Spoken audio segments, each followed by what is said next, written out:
Hello à tous, c'est MeloGP et on se retrouve aujourd'hui pour faire un résumé de l'info de la semaine car la semaine a été très calme et en parallèle on va donc parler des pneumatiques en MotoGP.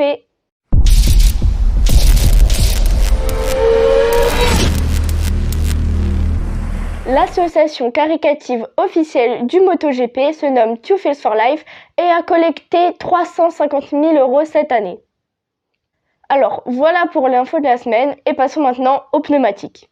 Commençons par voir les essentiels à savoir sur les pneumatiques en MotoGP. Michelin est le seul et unique fournisseur en MotoGP et depuis 2016.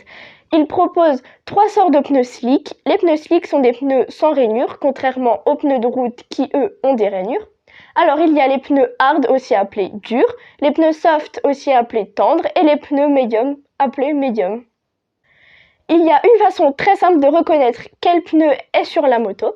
Alors c'est tout simplement par des bandes. Il y a des bandes jaunes pour les pneus hard, des bandes blanches pour les pneus soft et aucune bande pour les pneus medium. Il y a également des pneus plumes, mais on va surtout s'intéresser aux pneus slick, hard, medium et soft. Bien maintenant, parlons du nombre de pneus que les pilotes peuvent utiliser durant leur week-end. Alors, chaque pilote possède 10 pneus à l'avant et 12 pneus à l'arrière. Les pilotes qui passent par la Q1 et par la Q2 ont droit à un jeu de pneus supplémentaires.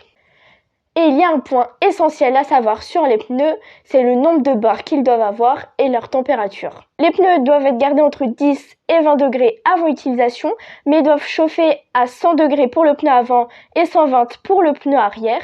Et pour cela, ils utilisent des couvertures chauffantes qui peuvent faire monter les pneus jusqu'à 90 degrés, qu'on met en général pendant la grille. Et au moment du départ, au bout d'un tour ou deux, les pneus arriveront à bonne température. Et pour la pression des pneus, le pneu avant doit avoir 2 barres, tandis que le pneu arrière doit avoir 1,8 bar de pression. Dans le cas contraire, si ces normes ne sont pas respectées, non seulement ils auront une pénalité, mais en plus le risque que le pneu éclate. Et ça, c'est pas ouf. Petite info pour les personnes qui seraient intéressées par des pneus en MotoGP, c'est impossible, ils ne se vendent qu'en MotoGP et il est impossible d'en trouver dans le commerce.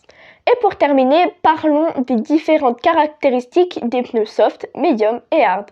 Commençons par le pneu soft qui lui monte très rapidement en température mais se dégrade plus rapidement et se déforme aussi plus rapidement.